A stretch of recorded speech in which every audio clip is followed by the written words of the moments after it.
Bismillahirrahmanirrahim. Assalamualaikum warahmatullahi wabarakatuh.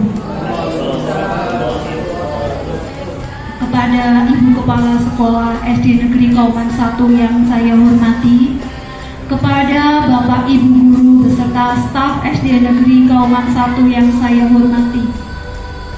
Pertama-tama marilah kita panjatkan puja dan puji syukur kehadirat Allah Subhanahu wa Ta'ala yang telah melimpahkan rahmat, taufik dan hidayahnya kepada kita semua, sehingga pada hari ini, hari Kamis tanggal 19 Oktober tahun 2023, kita semua dapat berkumpul di sini dalam keadaan sehat walafiat tanpa halangan suatu apapun.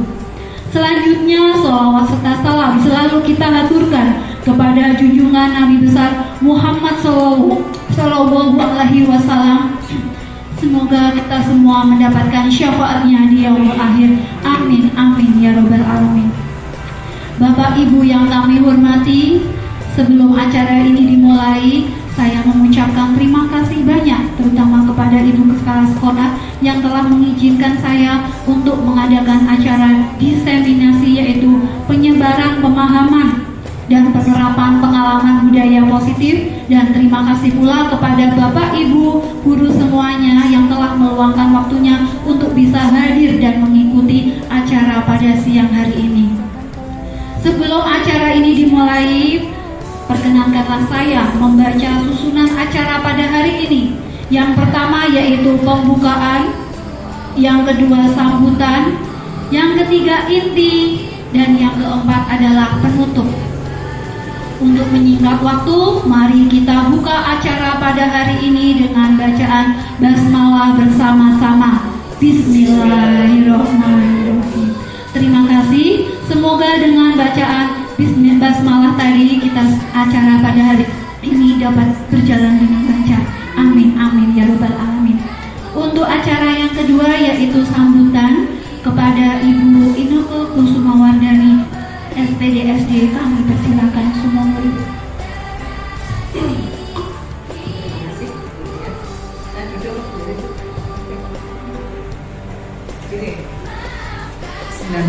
Assalamualaikum warahmatullahi wabarakatuh. Bapak Ibu Guru SD Negeri Kauman 1 yang saya hormati, Ibu Diah yang pada hari ini akan mengadakan diseminasi budaya positif ya. Alhamdulillah wa syukurillah, marilah kita selalu panjatkan puji syukur kehadirat Allah Subhanahu wa Ta'ala yang telah melimpahkan rahmat dan hidayahnya kepada kita, sehingga alhamdulillah pada hari ini kita semua diberi kesehatan sehingga bisa berkumpul bermuajahah untuk menimba ilmu pada saat kita, rekan kita Ibu Diah ya, selaku CGP untuk angkatan 9 ya, yang alhamdulillah pada hari ini akan melaksanakan kegiatan diseminasi budaya positifnya. Kita semua diberikan kesehatan oleh Allah Subhanahu wa Ta'ala, sehingga kita tak henti-hentinya harus selalu mengucapkan syukur alhamdulillah. Serta salawat dan salam senantiasa selalu kita haturkan pada junjungan kita Nabi Agung, Nabi besar Nabi Muhammad Sallallahu Alaihi Wasallam yang telah kita nantikan syafaatnya di yaumul qiyamah. Bapak Ibu yang saya hormati, terima kasih Bu Diah atas waktu yang diberikan kepada saya. Saya di sini sudah menyambut Bapak Ibu ya, sedikit. Marilah kita bersama-sama mensupport beliau, ya, mensupport Bu Diah. Dengan adanya kegiatan ini bisa menambah wawasan kita, terutama saya Bu Diah, karena saya tuh yang terutama yang sewu yang IT dan pemikirannya mungkin sudah agak lemot. Dengan adanya kegiatan seperti ini, akhirnya kita bisa menambah ilmunya. Oh seperti itu. Jadi besok bisa untuk pembelajaran Bapak Ibu guru yang lain yang juga sebentar lagi akan mengikuti jejak Bu Diah untuk menjadi calon guru penggerak. Insya Allah kami dari sekolah Bu Diah hanya bisanya membantu doa dan mensupport saja Bu Diah. Selebihnya semua ada di Bu Diah pribadi. Kami hanya bisa mendoakan semangat Bu Diah, tetap semangat dan jaga kesehatan. Karena memang kalau melihat kegiatannya sangat-sangat banyak sekali Bu Diah. tidak melihat pagi, siang, sore, bahkan malam pun kadang-kadang dia harus melembur ya, membuat tugas-tugas gitu ya. Apalagi yang namanya tugas aksi nyata ini seperti ini membutuhkan persiapan. Tapi saya acungi jempol, support betul Bu ya, dengan semangat sekali dan bisa melaksanakan kegiatan seperti ini. Dan semoga kegiatan diseminasi ini bisa berjalan dengan lancar. Kita semua bisa memetik manfaatnya, bisa mencontoh dan ke depan bisa bermanfaat bagi anak didik kita, terutama anak didik SD Negeri Kauman 1, supaya lebih meningkat lagi prestasinya, dengan adanya guru-guru penggerak yang semakin oke, generasi penerus bangsa insya Allah akan semakin lebih jaya, semakin lebih maju. Mungkin hanya itu saja Bu Diah, sedikit ulasan dari saya. Tetap semangat, sukses selalu buat Bu Diah khususnya dan buat SD Negeri Kauman 1 pada umumnya. Hanya itu, apabila ada tutur kata saya yang kurang berkenan atau sedikit menyinggung perasaan panjenengan, saya pribadi mohon maaf yang setulus-tulusnya. Saya akhiri, wassalamualaikum warahmatullahi wabarakatuh. Terima kasih kepada Ibu Naga Kusumawardhani selaku Kepala SD Negeri Kauman 1 atas pemberian sambutannya. Terima kasih pula Ibu atas support, dukungan, dan motivasinya untuk saya. Insya Allah saya akan berusaha untuk mengikuti CPGB ini dengan baik. Semoga bisa mengikuti CGB ini dengan lancar dari awal hingga akhir.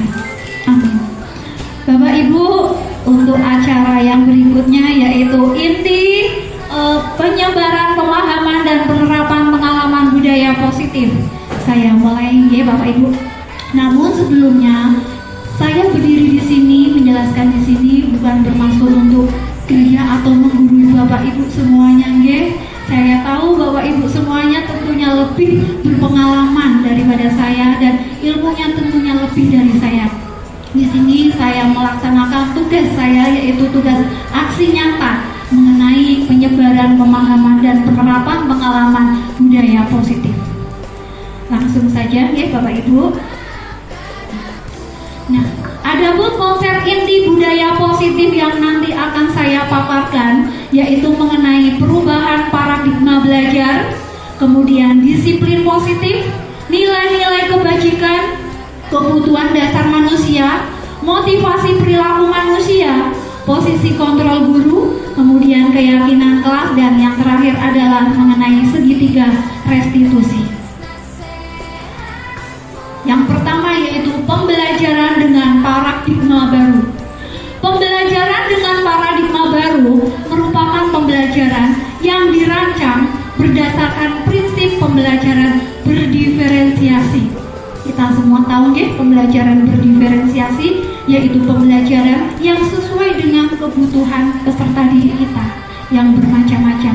Nah, sehingga para peserta didik itu dapat belajar sesuai dengan kebutuhannya berdasarkan tahap perkembangan sesuai teori psikologi modern yang mewujudkan profil pelajar Pancasila. Adapun profil pelajar Pancasila meliputi beriman dan bertakwa kepada Tuhan Yang Maha Esa dan berakhlak mulia. Yang kedua yaitu berkebinekaan global. Yang ketiga bergotong royong. Keempat adalah kreatif. Kelima bernalar kritis. Dan yang keenam adalah mandiri. Nah, kemudian ini Bapak Ibu ada miskonsepsi tentang teori kontrol, yaitu ada 4, yaitu meliputi ilusi guru mengontrol murid, kemudian ilusi bahwa semua penguatan positif efektif itu bermanfaat, kemudian ilusi bahwa kritik dan membuat rasa bersalah itu mampu menguatkan karakter, dan yang keempat adalah ilusi bahwa orang dewasa berhak memaksa. Nah, untuk penjelasannya kemudian nanti saya lanjutkan. Nah, ini mengubah paradigma stimulus respon ke pendekatan teori kontrol. Nah, ini stimulus respon melawan teori kontrol. Yang pertama, yang sebelah kiri adalah stimulus respon tentang dunia, menyatakan bahwa seperti ini, kebutuhan kita itu sama. Padahal menurut teori kontrol bahwa kebutuhan kita itu berbeda. Yang kedua yaitu semua orang itu melihat hal yang sama, Tetapi menurut teori kontrol bahwa setiap orang itu memiliki gambaran yang berbeda. Terus kemudian yang ketiga, kita mencoba mengubah orang agar berpandangan sama dengan kita. Kemudian untuk teori kontrolnya yaitu kita berusaha memahami pandangan orang lain tentang dunia. Yang keempat, perilaku buruk dilihat sebagai suatu kesalahan. Nah, menurut teori kontrol tidak, bahwa semua perilaku itu memiliki tujuan. Jadi seseorang itu melakukan sesuatu pasti memiliki tujuan. Yang kelima, orang lain bisa mengontrol saya, tapi menurut teori kontrol bahwa hanya saya yang bisa mengontrol diri saya sendiri. Yang berikutnya, saya bisa mengontrol orang lain, tetapi menurut teori kontrol bahwa Anda itu tidak bisa mengontrol orang lain. Berikutnya, pemaksaan ada pada saat bujukan gagal, tapi menurut teori kontrol, kolaborasi dan konsensus menciptakan pilihan-pilihan baru. Yang terakhir adalah model berpikir menang atau kalah. Kemudian yang teori kontrol adalah model berpikir menang itu menang. Selanjutnya, nah Bapak Ibu, kita akan membahas mengenai disiplin. Disiplin itu yang kita tahu itu merupakan suatu yang harus kita laksanakan. Misalnya mungkin berangkat tepat waktu atau apa. Nah, sebenarnya kata disiplin itu berasal dari kata disiplina, yang artinya yaitu belajar. Ulangi lagi bahwa disiplin itu berasal dari kata disiplina, yang artinya itu sebenarnya adalah belajar. Nah, kemudian disiplin mengacu pada disiplin diri yang memiliki tanggung jawab terhadap apa yang dilakukannya berdasarkan nilai-nilai yang diyakini. Kemudian kita akan mempelajari mengenai disiplin positif yang merupakan salah satu cara penerapan disiplin yang bertujuan untuk menumbuhkan kesadaran serta memperdayakan peserta didik tanpa imbalan, penghargaan, ancaman, ataupun hukuman. Jadi di SD Negeri Kauman 1 ini kita diminta untuk menerapkan disiplin positif. Kita memberikan contoh-contoh yang baik. Nah, dalam menerapkan disiplin positif ini bukan karena anak itu melakukan sesuatu itu karena dia mengharap suatu penghargaan, bukan, atau anak melakukan disiplin itu karena adanya hukuman. Misalnya seperti ini, ada anak, Bu, saya mau berangkat pagi karena saya itu takut Bu kalau dihukum, seperti itu. Atau Bu, saya mengerjakan tugas-tugas dari ibu guru karena saya takut mendapatkan hukuman. Dan sebaliknya juga, karena anak melakukan sesuatu, saya melaksanakan tugas itu Bu ya, karena saya itu ingin mendapatkan suatu penghargaan dari ibu guru. Nah, bukan seperti itu. Nah, kita sebagai guru berusaha untuk menerapkan disiplin positif itu agar anak itu tumbuh, dia itu tahu, dia sadar bahwa saya berangkat pagi memang karena saya ingin menghargai diri saya sendiri. Saya akan menerapkan nilai-nilai kebajikan yaitu dengan disiplin. Kemudian saya akan mengerjakan tugas dari bapak atau ibu guru bukan karena saya mengharapkan penghargaan atau takut mendapat hukuman, melainkan saya menghargai diri saya, yaitu saya melaksanakan nilai-nilai kebajikan, yaitu nilai tanggung jawab. Seperti itu kita jadi berusaha untuk menumbuhkan kesadaran terhadap anak. Jadi tidak hanya anak-anak pula, kita bapak ibu guru tentunya juga belajar untuk memotivasi intrinsik, yaitu yang berasal dari kita. Jadi sebagai pendidik, tujuan kita adalah menciptakan peserta didik yang memiliki disiplin dari diri sehingga mereka berperilaku mengacu kepada nilai-nilai kebajikan universal dan memiliki motivasi intrinsik dalam perubahan perilaku yang lebih baik. Nah, nilai-nilai kebajikan, nilai yang disepakati bersama lepas dari suku, bangsa, agama, bahasa maupun latar belakangnya. Ini adalah contoh nilai kebajikan institusi atau organisasi. Namun yang kita ambil adalah yang nilai kebajikan profil pelajar Pancasila yang berbunyi beriman dan bertakwa kepada Tuhan Yang Maha Esa dan berakhlak mulia, berkebinekaan global, gotong royong, mandiri, kreatif, dan bernalar kritis. Nah, sekarang kita akan membahas mengenai kebutuhan dasar manusia. Kebutuhan dasar manusia adalah segala sesuatu yang kita lakukan untuk mendapatkan apa yang kita inginkan. Seluruh tindakan yang kita lakukan memiliki tujuan tertentu. Dan semua usaha terbaik yang kita lakukan adalah dalam rangka agar kebutuhan dasar itu kita terpenuhi dengan baik. Jadi setiap manusia pasti memiliki kebutuhan. Nah, ini nanti kita akan membahas mengenai kebutuhan dasar manusia. Nah, kebutuhan dasar manusia meliputi yang pertama yaitu bertahan hidup. Nah, ada makanan, pakaian, tempat tinggal, keamanan, kesehatan. Nah, untuk yang kedua yaitu kebutuhan mengenai kasih sayang dan rasa diterima, meliputi rasa diterima, dipedulikan, berbagi, kerjasama, menjadi bagian dalam kelompok. Yang ketiga yaitu kebutuhan penguasaan, meliputi harga diri, keinginan untuk dianggap, memimpin, berprestasi, diakui, didengar. Kemudian yang keempat yaitu kebebasan, meliputi mandiri, memiliki pilihan, mencoba hal baru, mampu mengendalikan arah dirinya. Dan yang kelima yaitu kesenangan, meliputi rasa diterima, dipedulikan, berbagi, kerjasama, menjadi bagian dalam kelompok. Bapak Ibu, ini ada kasus. Kasusnya yaitu Ibu Ria, guru wali kelas 2 di SD Pelita Hati, sedang bingung menghadapi ulah salah satu murid di kelasnya yang bernama Doni. Beberapa anak di kelas 2 telah datang padanya dan mengeluhkan Doni yang seringkali meminta bekal makan siang mereka dengan paksa. Nah, jika Anda menghadapi situasi seperti Ibu Ria tadi, apa yang Anda lakukan? Terus kemudian menurut Anda, kira-kira apa alasan Doni melakukan hal tersebut? Nah, Bapak Ibu, ini misalnya ada kasus seperti ini. Ada anak yang selalu minta bekal kepada teman-temannya. Aku minta bekalnya, aku minta bekal itu pada teman-temannya dan tidak hanya sekali. Nah, tentunya anak melakukan sesuatu tersebut pasti ada alasannya. Nah, jadi ada 5 kebutuhan ya yang kita bahas: bertahan hidup, kasih sayang dan rasa diterima, penguasaan, kebebasan, kesenangan. Nah, manusia melakukan sesuatu pasti mempunyai tujuan. Termasuk Doni, dia melakukan sesuatu tersebut. Termasuknya itu hal yang salah, iya memang hal yang salah. Tetapi dia melakukan pasti punya alasan. Nah, Bapak Ibu, saya mau minta pendapatnya sebentar.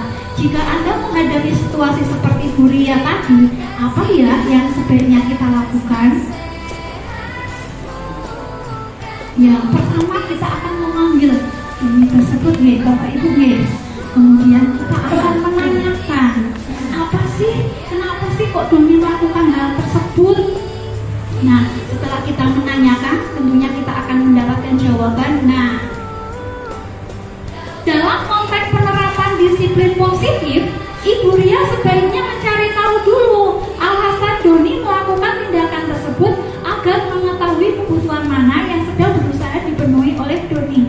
Nah, ini bertahan hidup. Nah, apabila Doni itu menyampaikan jawabannya, Bu, saya itu lapar dan orang tua saya itu tidak membawakan bekal makan siang. Nah, makanya Doni melakukan hal tersebut, berarti Doni itu dia bertahan hidup. Itu kalau alasan Doni itu karena orang tuanya tidak membawakan bekal makan siang. Namun kalau Doni alasannya teman Doni menjadi memperhatikan Doni, berarti Doni itu melakukan hal tersebut yang meminta bekal rumahnya itu hanya karena ingin diperhatikan teman-temannya. Berarti Doni melakukan hal tersebut karena dia membutuhkan kasih sayang. Namun caranya tidak tepat ya Bapak Ibu ya. Nah, terus berikutnya, Doni itu merasa hebat karena temannya menjadi takut dan menuruti keinginannya. Nah, berarti Doni itu mempunyai kebutuhan penguasaan. Dia merasa hebat. Kalau dia melakukan seperti itu berarti dia itu merasa hebat. Kadang ada yang seperti itu ya Bapak Ibu ya. Walaupun dia udah bawa bekal, tetap minta temannya, oh berarti dia itu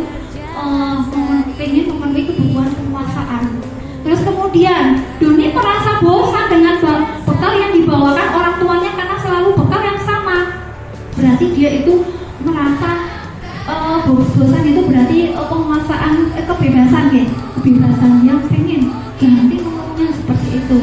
Terus kemudian yang terakhirnya, Doni itu hanya iseng dan dia menikmati ekspresi wajah temannya yang kesal. Kadang juga kita menemui anak yang seperti itu. Ternyata dia melihat temannya kok malah seneng seperti itu. Nah, jahil ya, berarti dia itu pengen memenuhi kebutuhan kesenangannya. Nah, yang dilakukan Doni itu sebenarnya salah, tetap kita harus menasehatinya agar dia berbuat lebih baik. Nah, ini adalah kebutuhan-kebutuhan yang kadang dilakukan oleh anak didik kita. Nah, berikutnya adalah motivasi perilaku manusia. Motivasi itu ada dua Bapak Ibu, yaitu motivasi ekstrinsik dan motivasi intrinsik. Pasti kita biasa mendengar kata-kata itu, nggih. Ada yang mau membantu saya apa itu motivasi ekstrinsik dan motivasi intrinsik? Ya, betul. Terima kasih Bu Kita. Motivasi ekstrinsik yaitu, nah, dia melakukan seperti itu untuk menghindari ketidaknyamanan atau hukuman. Nah, tingkatan yang lebih tinggi dari untuk menghindari ketidaknyamanan atau hukuman adalah untuk mendapatkan imbalan atau penghargaan dari orang lain. Nah, contohnya yang tadi disiplin tadi. Anak mengerjakan tugas, dia itu karena takut mendapatkan hukuman. Berarti dia mengerjakan tugas tersebut karena adanya motivasi ekstrinsik. Nah, tingkat di atasnya adalah anak mengerjakan tugas itu untuk mendapatkan imbalan atau penghargaan dari orang lain. Nah, alangkah baiknya anak-anak didik kita mengerjakan tugas itu karena adanya motivasi intrinsik yang berasal dari dirinya sendiri. Jadi mereka itu mengerjakan tugas memang benar-benar karena dia menghargai dirinya sendiri dengan nilai-nilai yang mereka percaya. Ini Bapak Ibu. Berikutnya lagi, ada hukuman, konsekuensi, dan restitusi. Kita harus bisa membedakan ketiga ini ya. Adanya hukuman. Nah, hukuman ini tidak terencana atau tiba-tiba. Terus kemudian murid tidak tahu yang akan terjadi atau tidak dilibatkan. Terus berikutnya bersifat satu arah, dan yang keempatnya yaitu berupa hukuman fisik atau psikis. Yang berikutnya adalah konsekuensi, terencana atau disepakati sesuai peraturan. Yang kedua, murid tetap dibuat tidak nyaman. Yang ketiga, sikap guru selalu memonitor murid. Nah, ini yang ketiga adalah yang baik, yaitu proses menciptakan kondisi bagi murid untuk memperbaiki kesalahan. Proses kolaboratif yang mengajarkan murid untuk mencari solusi sendiri. Jadi di yang ketiga ini yaitu restitusi, kita itu mengajarkan murid untuk mencari solusi sendiri. Ketika ada masalah, anak diminta untuk mencari solusi sendiri atau menyelesaikan permasalahannya sendiri tersebut. Nah, Bapak Ibu, ini ada pertanyaan termasuk hukuman atau konsekuensi 1, 2, 3, 4, 5, 6. Yang pertama, lari mengelilingi lapangan basket 2 kali karena terlambat hadir di sekolah. Menurut Bapak Ibu, ini termasuk hukuman atau konsekuensi?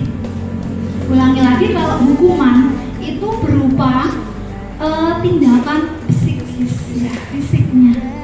Nah, kalau konsekuensi berarti dia melakukan kesalahan, berarti berusaha untuk memperbaiki kesalahannya. Itu apa?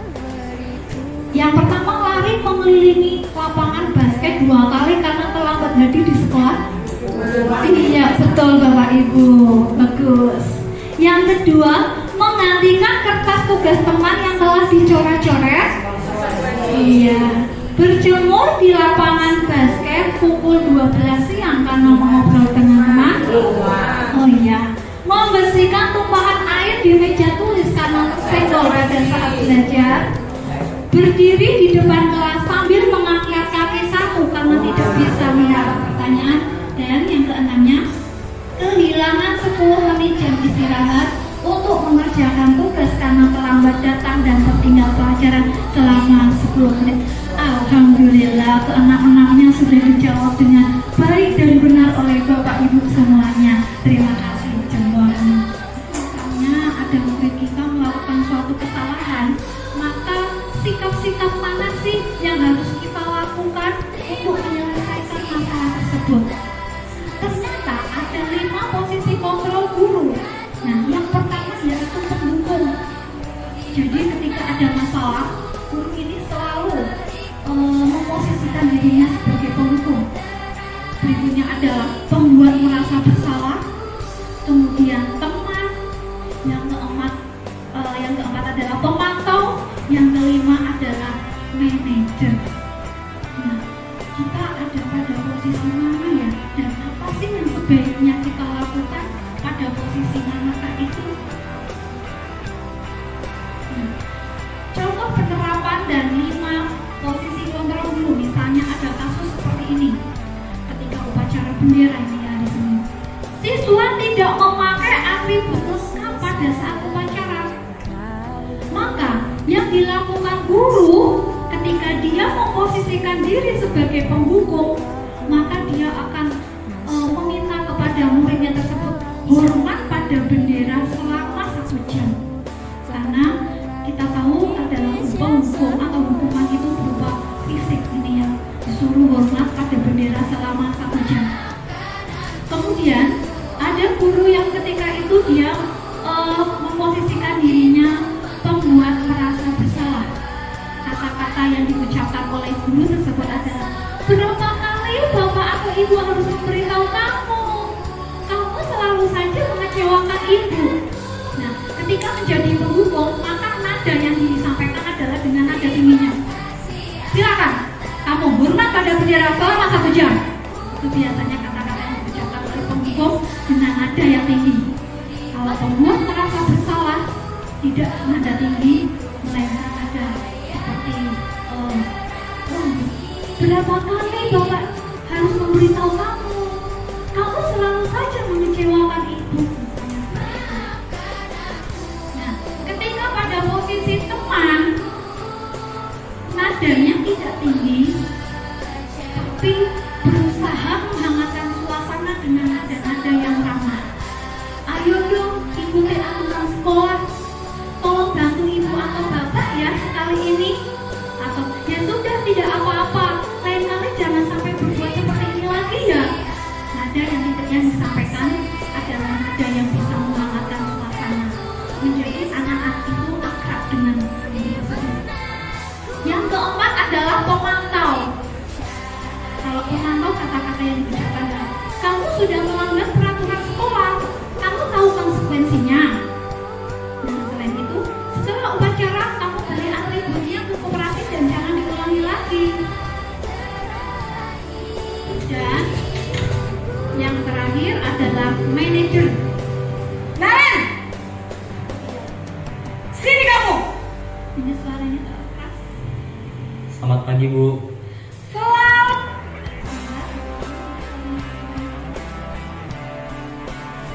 Nah, ini adalah sebuah kasus yang mana ada anak terlambat datang ke sekolahan.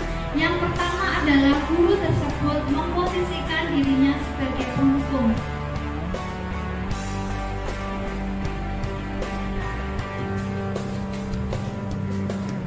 Akan ku persembahkan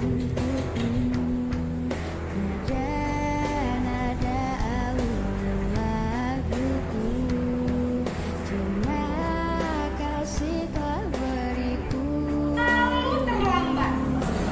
Kamu deh, pasti terlambat. Untukku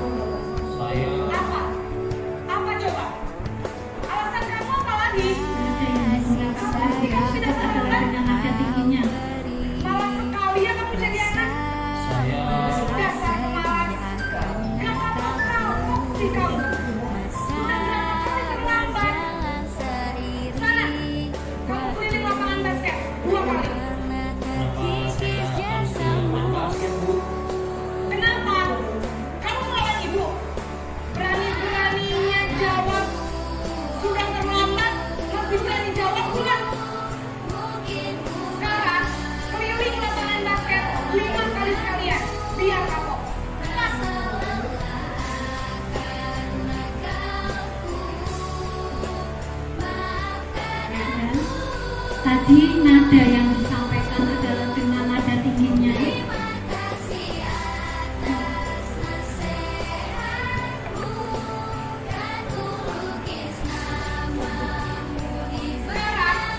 Kuyuin lapangan basket 5 kali sekalian.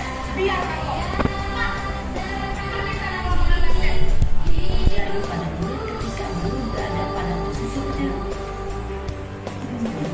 adalah murid cenderung utama berontak, bahkan membalas dendam.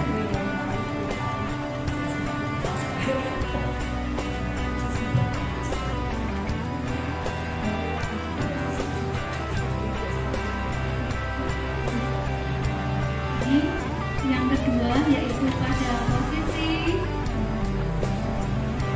Naren, tenang. Kasih sayangmu yang kau rasa marah sedih atau Tadi yang tadi menghukum, masa biasanya kalau ada guru yang seperti itu, dia tidak akan disukai oleh anak-anak didiknya karena terlalu kikis jasamu.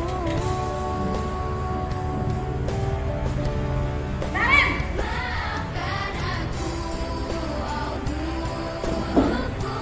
Pagi Bu. Naren, kamu kenapa terlambat lagi, Nak? Ya Tuhan, ini Naren. ketika pada posisi tenang. Ya, bikin ibu susah ya.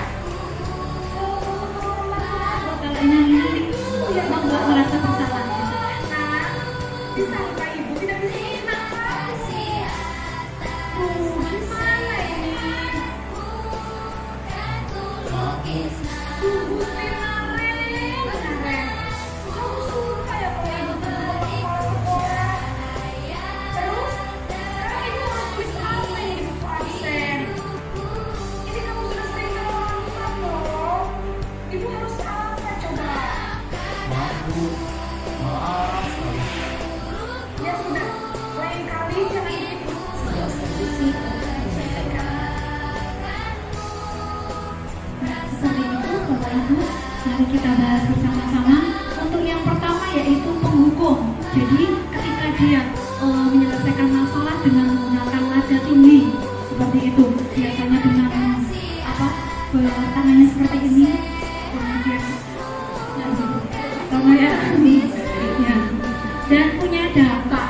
Dampaknya apa? Anak biasanya akan tidak suka dengan pelajaran yang dibawanya seperti itu. Berikutnya adalah apa yang keduanya Bapak Ibu, membuat merasa bersalah ya, dengan nada yang memelas seperti itu, agar anak itu merasa bahwa yang dilakukannya itu salah. Nah, punya dampak negatif juga ternyata Bapak Ibu. Dampak negatifnya, anak menjadi dia merasa rendah diri. Terus kemudian apa yang dilakukannya itu ternyata itu salah seperti itu. Dia merasa, aduh, itu ternyata tidak bisa membuat Bapak Ibu itu bahagia. Saya merasa bersalah seperti itu. Yang ketiga yaitu posisi tenang. Nah, nada yang disampaikan dengan nada yang ramah, dengan akrab dengan anak didik sehingga menumbuhkan suasana yang hangat. Anak biasanya lebih nyaman dengan Bapak Ibu guru tersebut, tapi tetap punya kelemahan. Anak itu dia merasa nyamannya hanya pada salah satu guru tersebut. Dengan guru lain mungkin dia akan melakukan seperti itu kembali. Terus kemudian yang keempat adalah pemantau. Ini guru tersebut biasanya memperhitungkan data. Misalnya terlambatnya berapa menit, maka dia harus melakukan konsekuensinya berapa menit, seperti itu. Dan yang kelima adalah posisi control manager. Nah, ini yang diharapkan bahwa anak itu ketika menemukan masalah, dia digali untuk bisa menemukan solusi sendiri. Yang diharapkan nanti bisa tumbuh motivasi dari dirinya, yaitu motivasi intrinsik, sehingga dia bisa memperbaiki kesalahannya dan berusaha tidak akan mengulangi kesalahannya tersebut. Nah, berikutnya ada pertanyaan-pertanyaan Bapak Ibu. Mari kita berusaha untuk menjawab. Posisi kontrol apakah aku? Yang pertama yaitu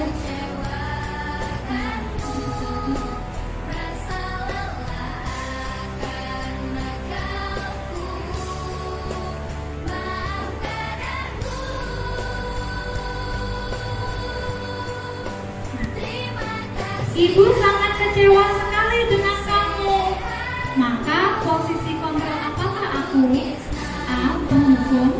B. Membuat merasa bersalah. C. Memahami. Dan C. Manajer. Apa Bapak Ibu? Iya, coba kita buka jawabannya. Membuat merasa bersalah. Oke. Berikutnya yang nomor 2. Kamu tidak pernah benar melakukannya. Posisi apakah ya itu? Kamu tidak pernah benar melakukannya. Ketika itu biasanya nada-nada yang digunakan adalah dengan nada tinggi, terus kemudian tidak memberi kesempatan untuk anaknya itu menjawab. Menghukum. Berikutnya, apa rencanamu untuk menyelesaikan masalah ini? Apa rencanamu untuk menyelesaikan masalah ini?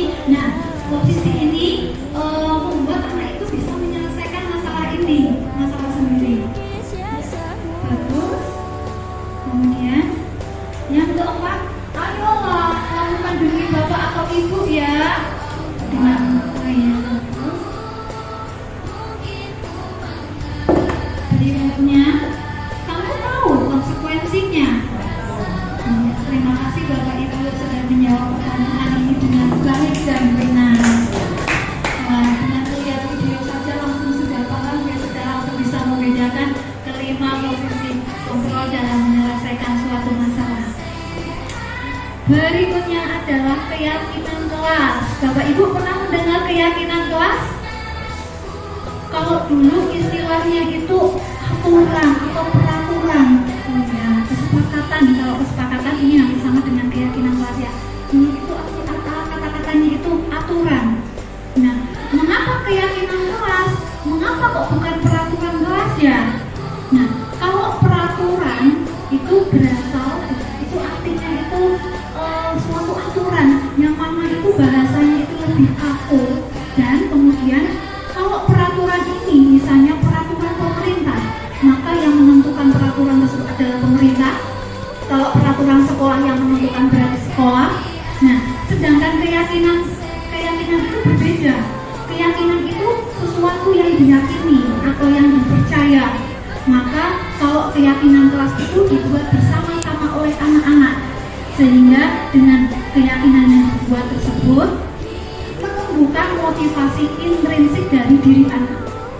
Nah, ini adalah pembentukan keyakinan kelas yang bersifat abstrak berupa pernyataan horizontal dibuat dalam pernyataan positif sedikit saja agar mudah diingat sesuai dengan kondisi kelas dan sekolah sehingga mudah diterapkan. Berikutnya adalah semua warga sekolah atau warga kelas dilibatkan saat membuat keyakinan kelas. Ini adalah pembuatan keyakinan kelas di kelas 2. Yang pertama, kita membagikan kertas yang warna itu ya, kertas post-it atau kertas plano. Anak diminta untuk mengisi apa sih yang akan kita yakini di kelas. Kemudian ditempelkan di papan tulis.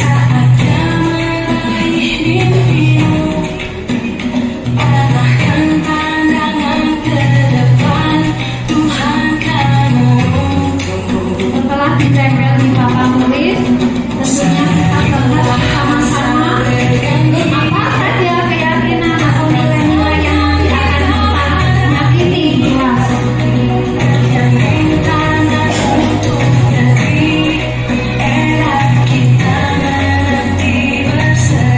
Setelah itu kita dokumentasikan di lembar kertas yang nantinya akan ditempelkan di kelas.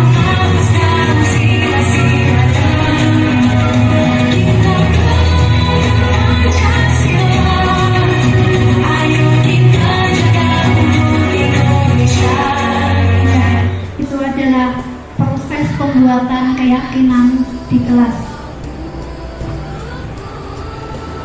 Lanjut, berikutnya adalah segitiga restitusi. Segitiga restitusi ini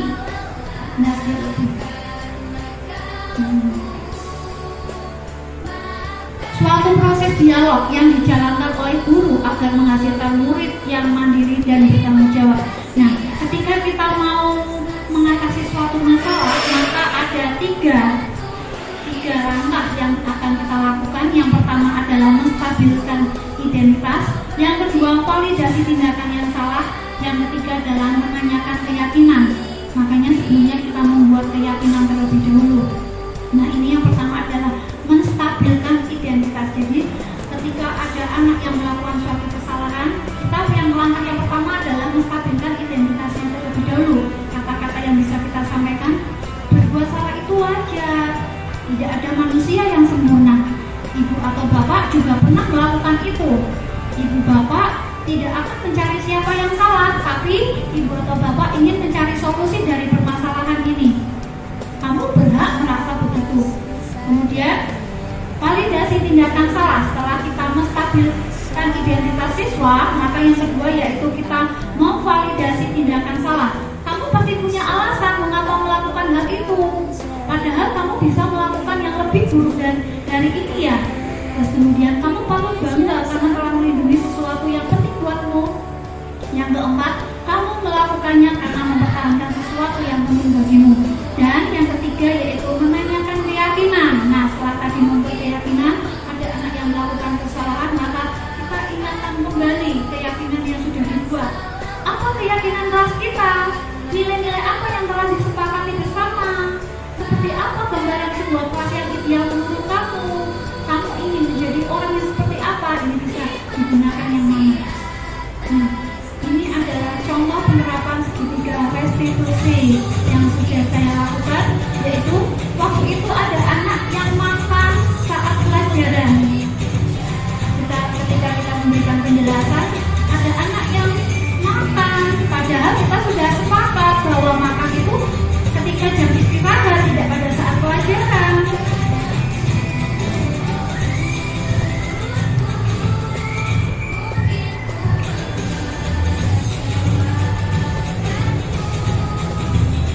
Nah, setelah itu kita menyelesaikan masalah dengan menggunakan segitiga restitusi. Nah, makan di kelas saat jam pelajaran itu buat anak-anak atau salah? Ya, kita tahu makan adalah aktivitas kayak manusia. Kalau lapar, kita makan. Nah, ini waktu itu saya melakukan proses tahap menggunakan 3 langkah, guys. Yang pertama yaitu dengan menstabilkan identitas, yang kedua validasi tindakan salah, yang ketiga menanyakan keyakinan. Memangnya Alvina dapat share berapa? Kira-kira yang dilakukan Alvina sudah sesuai dengan keyakinan kelas yang sudah kita buat bersama? Alvina masih ingat keyakinan apa saja? Apa saja coba?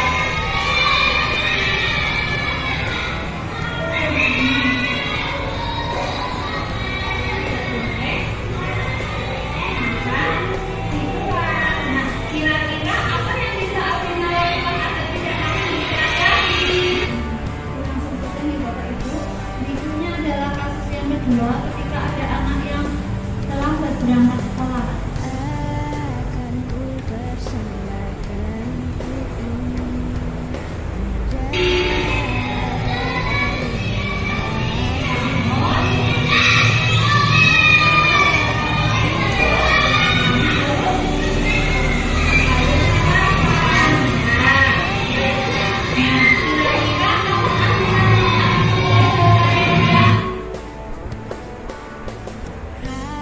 kasih sayang yang kau beri, rasa marah sedih akan Ketika kita menyelesaikan masalah juga menggunakan 3 langkah. Yang pertama adalah apa Bapak Ibu? Menstabilkan identitas. Yang kedua yaitu validasi tindakan yang salah. Yang ketiganya adalah menanyakan keyakinan. Nah, dengan menanyakan keyakinan, mengingat-ingat kembali apa sih yang sudah kita sepakati bersama, dan agar anak itu berusaha untuk menyelesaikan masalah sendiri, terus dia berusaha untuk tidak mengulanginya lagi. Berikutnya yaitu penutup Bapak Ibu.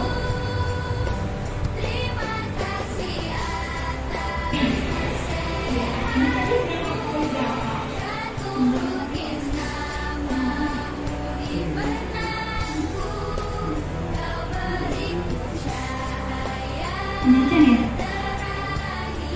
pada penerapan program disiplin positif, hendaknya guru memiliki standar kepribadian, profesional, dan sosial yang baik di mana guru mampu merefleksi dirinya dalam posisi kontrol saat ini. Bagaimana perjalanan dirinya sebagai among atau manajer yang menuntun muridnya menjadi insan yang mandiri, merdeka, dan bertanggung jawab, yaitu standar pendidikan nasional.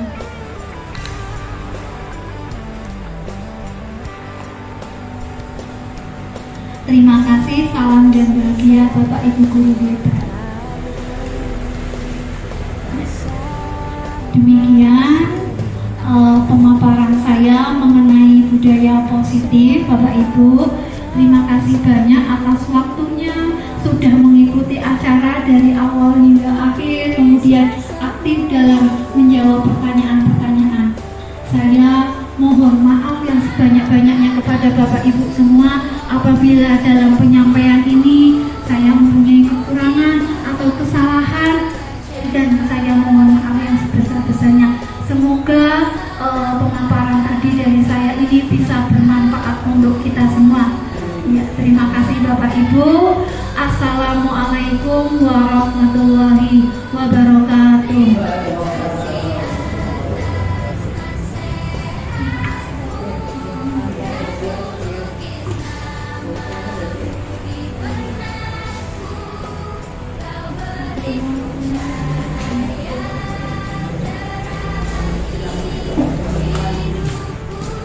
Tahu deh.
lagi